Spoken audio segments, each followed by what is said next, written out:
The quaint little gift shop was a hive of activity, its narrow aisles teeming with last-minute shoppers. The air was thick with the scent of scented candles and fresh stationery. I was there too, meandering through the shelves, my eyes skimming over quirky mugs and vintage clocks, searching for a unique keepsake. That's when I noticed him, a lone figure amidst the chaos, looking utterly perplexed and out of his element. He was standing in front of the greeting cards, flipping a card open and then snapping it shut, his brows knitted in concentration. A small, peculiar trinket dangled from his other hand. He seemed to be debating with himself, lost in a world of indecision. I couldn't resist. I took a few steps towards him and said, "Can't make up your mind?" He looked up, slightly startled by the intrusion. His eyes, a deep shade of brown, met mine, and for a moment, he seemed to forget his predicament. "Oh, hi. Yeah, I'm in a bit of a bind here. I'm James," he said, offering a hand. "I'm Anna," I replied, shaking his hand. It was a firm handshake, confident yet inviting. "Nice to meet you, Anna. I'm on a mission to find the perfect birthday gift for my mom, but I seem to be circling around these two," he confessed, holding up the card and the trinket for me to see. The card was bright and colorful, with a humorous quip on the front. The trinket, on the other hand, was a small, intricately designed figurine, delicate and refined. I chuckled. Well, they're quite different. What's your mom like? Maybe I can help you choose. James's face lit up with a grateful smile. That would be amazing, thank you. My mom, she's incredible. She's got this sharp wit but also appreciates the finer things. She's been my rock, you know? As he spoke about his mother, his respect and love for her were palpable. It was touching to see a son speak so fondly of his mother. Well, it sounds like she's a woman of depth. How about we find something that celebrates both her sharp wit and her elegant taste? I suggested. We spent the next few minutes discussing his mother's likes and dislikes, her hobbies, and her style. The more we talked, the more I realized how easy and natural it felt to converse with James. He had a way of making every topic interesting and every joke funnier. Eventually, we settled on a beautiful pendant that was both elegant and quirky. It was a small, silver piece with an intricate design, but the centerpiece was a tiny, whimsical figure that seemed to dance in the light. Anna, you're a lifesaver. I would have been lost in here for hours without your help. How can I thank you? James said, his relief evident. How about you save me from having to cook dinner tonight? I joked, half hoping he'd take the bait. James's eyes twinkled with amusement. Dinner it is. There's this cozy little Italian place I know. How does that sound? It sounds perfect, I replied, my heart skipping a beat. We exchanged numbers and made plans to meet up for dinner. As I left the shop, the pendant securely in James's bag, I couldn't help but feel a flutter of excitement. In a sea of mundane days, this chance encounter felt like a breath of fresh air. The evening air was crisp, the kind that hinted at the end of summer and the start of something new. I stood outside James's parents' house, my palms sweaty, rehearsing my greeting. Nice to meet you. I practiced under my breath, trying to sound confident, not realizing that no amount of rehearsal could prepare me for the Carters. James opened the door with that familiar, warm smile. Ready? He asked, sensing my nervousness. As I'll ever be, I replied, trying to muster a smile. We stepped into the living room, and that's when I saw her, Mrs. Carter. She sat regally in her armchair, her cane resting against her leg, her eyes scrutinizing me like a hawk. Mr. Carter sat beside her, a silent, almost invisible presence. Mom, Dad, this is Anna, James introduced. Nice to meet you, I said, extending my hand. Mrs. Carter looked at my hand and then at me, her gaze piercing. Sit, dear, she said, her voice firm, ignoring my hand. We sat, and an uncomfortable silence filled the room. I could feel Mrs. Carter's eyes on me, examining, judging. James seemed oblivious to the tension, or maybe he was just used to it. "So, Anna," Mrs. Carter began, her tone casual yet loaded. "James tells us you're an accountant. That must be interesting." "Yes, it's quite rewarding. I love working with numbers, finding solutions," I replied, trying to sound upbeat. She hummed, unimpressed. "And your parents, what do they do?" I explained, but with each answer, her questions grew more personal, more probing. It felt less like a conversation and more like an interrogation. James remained silent, his occasional attempts to change the subject quickly overridden by his mother's pointed questions. "Tell me, Anna, how much do you earn?" Mrs. Carter asked, her tone casual but her intent clear. I was taken aback. It wasn't a question you'd expect in a first meeting, and certainly not in such a straightforward manner. I glanced at James, hoping for some support, but he avoided my gaze. "It's a decent amount. It allows me to live comfortably," I answered vaguely, feeling my cheeks flush. "I see. And this house of yours, you live there alone?" she continued, her curiosity unabashed. "It was my grandmother's. I inherited it," I replied, feeling more like I was in a job interview than meeting my boyfriend's parents. Mrs. Carter nodded, her expression unreadable. The rest of the evening passed in a blur of discomfort.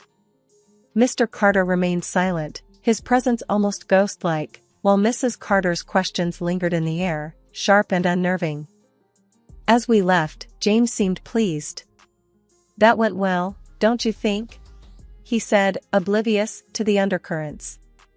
"Sure," I replied, my voice barely a whisper. As we drove away, the weight of the evening settled on my shoulders. Mrs. Carter's intense scrutiny and pointed questions lingered in my mind, a stark contrast to the warmth and ease I felt with James. James and we were in love, sure, but marriage wasn't on my immediate bingo card. Yet, there we were, standing in my living room, the same one I grew up in, talking about forever. "Anna, I know it's soon, but I feel it, you know?" "Why wait?" James said, his eyes full of that earnestness that first drew me to him. I hesitated, the image of Mrs. Carter's scrutinizing gaze flashing in my mind. "James, your mom, that dinner was intense.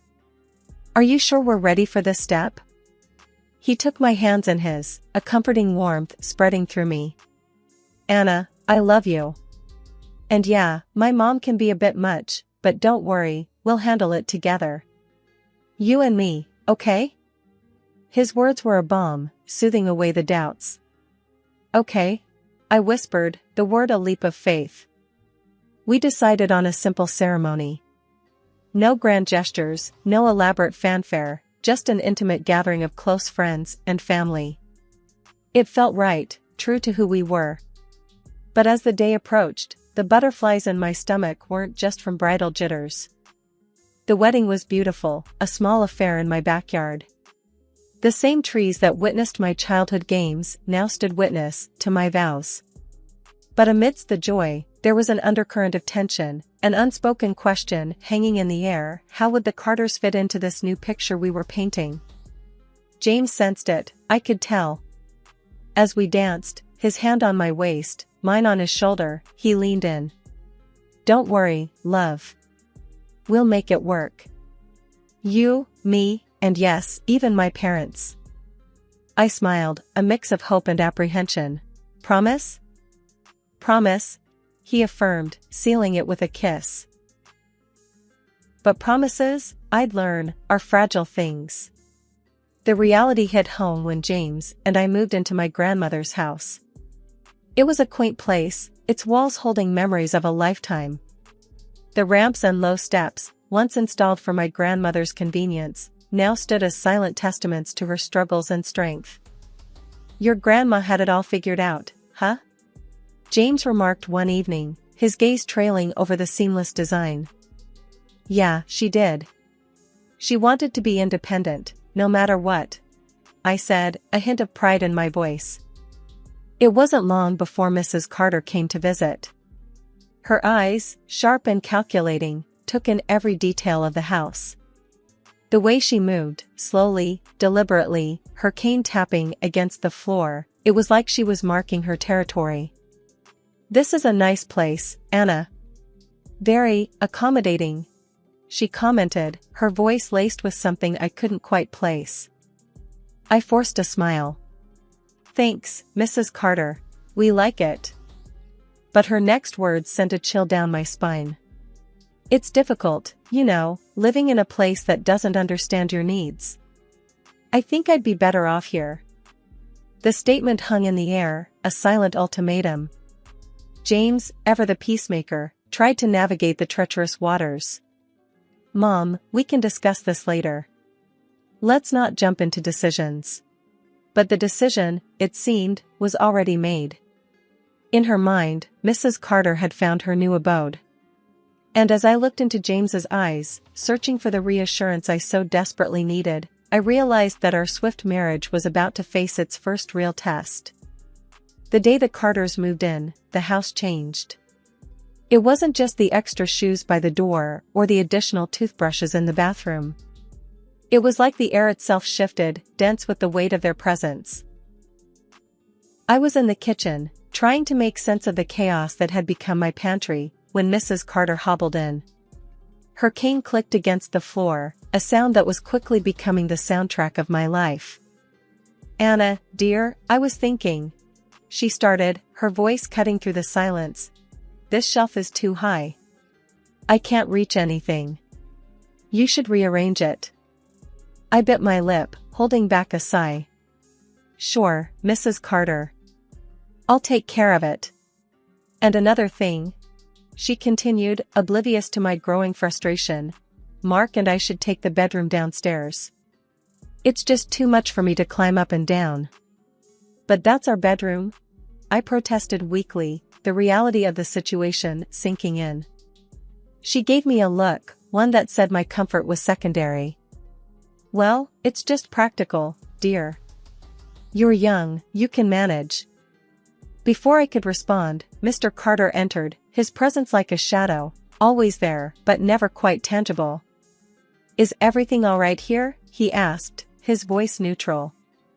"Just discussing some adjustments," Mrs. Carter replied, her tone leaving no room for argument. As they left, I felt a surge of resentment.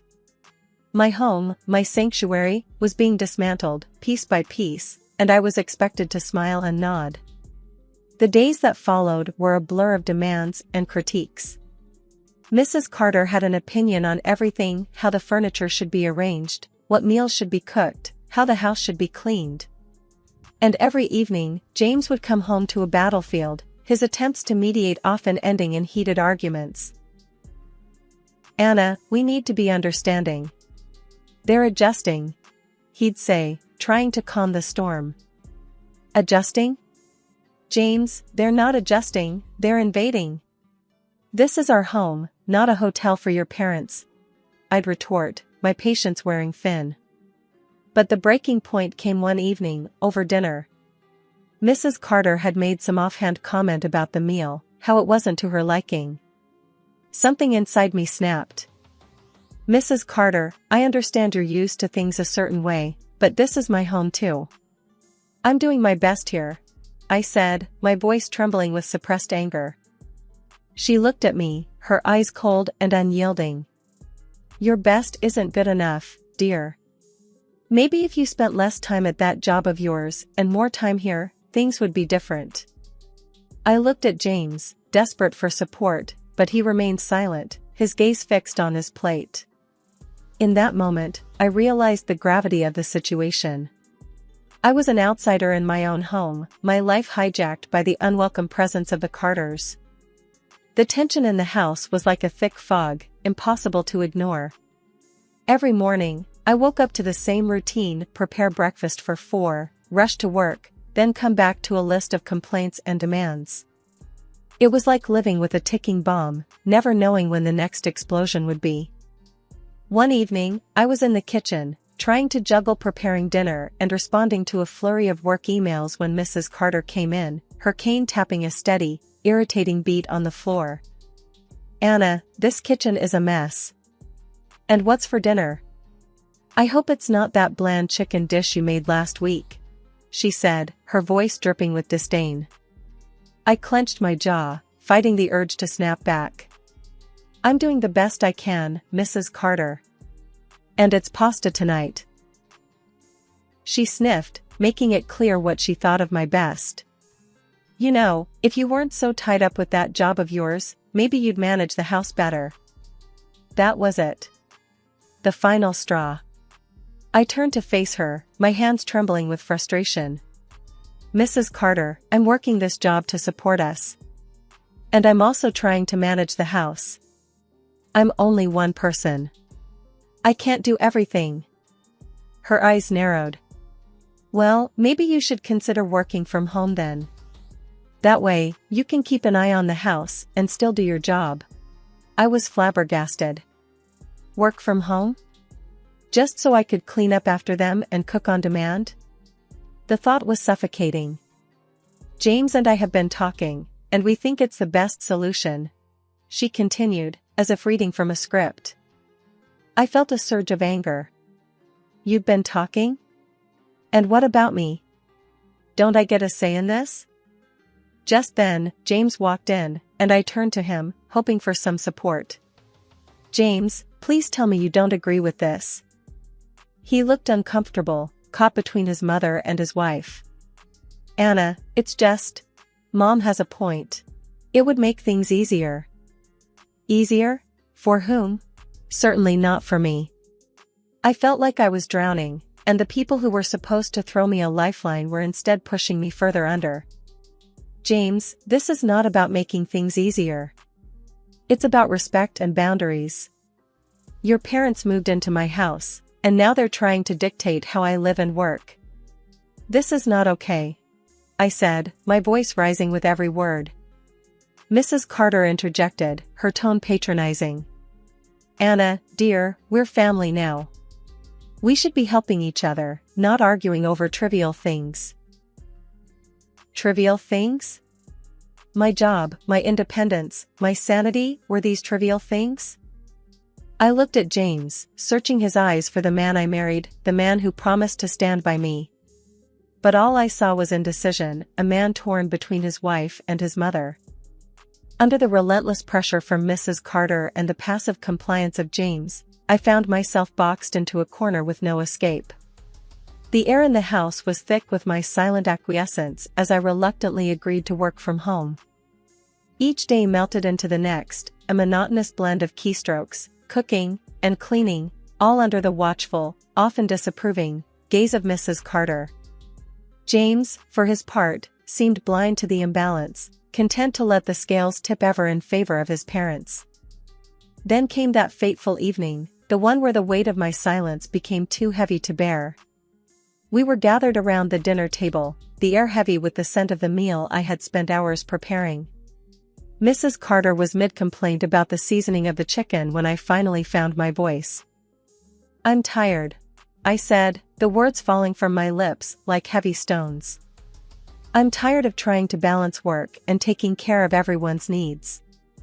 Maybe it's time we considered living separately." The words hung in the air, a fragile bubble of hope destined to burst. Mrs. Carter paused, her fork mid-air, her eyes locking with mine. Then, to my utter disbelief, she nodded. "I agree," she said, her voice smooth as silk, her tone matter-of-fact. "This arrangement isn't ideal. But this house, it's so well equipped for our needs. So, Anna, it would make sense for you to find another place." The room spun, her words a gut punch that knocked the air from my lungs. I turned to James, desperate for him to intervene, to stand up for us, for our home.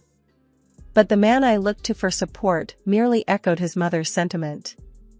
"Mom's right, Anna. This house suits their needs. You can leave here if you like," he said, his words slicing through the last tether of my restraint. His words, so casually delivered, were the culmination of 1,000 tiny betrayals. The man I loved, the man I had built a life with, was offering up my sanctuary, my grandmother's legacy, on a silver platter to appease his parents. Without a word, I pushed my chair back and stood up. The legs of the chair scraped against the floor, the sound sharp and final. I could feel their eyes on me, wide with surprise, as I pulled out my phone and dialed the number I had looked up just moments ago, my fingers steady, my resolve unwavering. The room was silent except for the muffled voice on the other end of the phone. "Yes, I need to schedule a move," I said, my voice clear and loud enough for everyone to hear. A look of triumph flickered across Mrs. Carter's face, a smug smile curling her lips as she mistook my actions. She thought I was conceding, retreating from my own home. But the reality of my words hadn't hit her yet. I turned to face her, my eyes locking with hers. "Mrs. Carter, you seem to be misunderstanding the situation. The movers aren't for me. They're for you, your husband, and James. You have until the end of the day to pack your things and leave my house." The silence that followed was profound, the words hanging in the air like a verdict. Mrs. Carter's face drained of color, her triumphant smile faltering, transforming into a mask of disbelief and shock. But this is our home now. You can't just throw us out," she stammered, her voice trembling with a mix of outrage and fear. "This was never your home. You imposed yourselves, and your son allowed it. But I'm reclaiming what's rightfully mine," I replied, my voice unwavering. James was on his feet now, his face a mixture of confusion and desperation. "Anna, please, let's talk about this. You don't need to do this. We're a family." The word family hit me like a slap in the face. This was not how family treated each other. This was not how love manifested. "James, a family respects each other. A family supports each other. What happened here was manipulation and disrespect. I'll have the divorce papers sent to you tomorrow," I said, the finality of my words sealing the fate of our marriage. Mrs. Carter started to cry, her sobs a cacophony of disbelief and loss. James tried to plead, his words a jumbled mess of apologies and promises. But it was too late. The decision had been made, the line drawn. The day after the movers had cleared out the last of the Carters' belongings, I stood in the middle of my living room. The sun streamed through the windows, its light touching every corner, every surface, as if to cleanse the space of the heavy shadows of the past months. The house was quiet, a stark contrast to the constant noise and tension that had become my daily reality. I wandered from room to room, each step feeling lighter than the last. The house was mine again, my sanctuary, my refuge. I could breathe, truly breathe, without the weight of their expectations suffocating me. It was in this moment of solitude that the doorbell rang, a gentle chime that seemed too loud in the quiet of the house.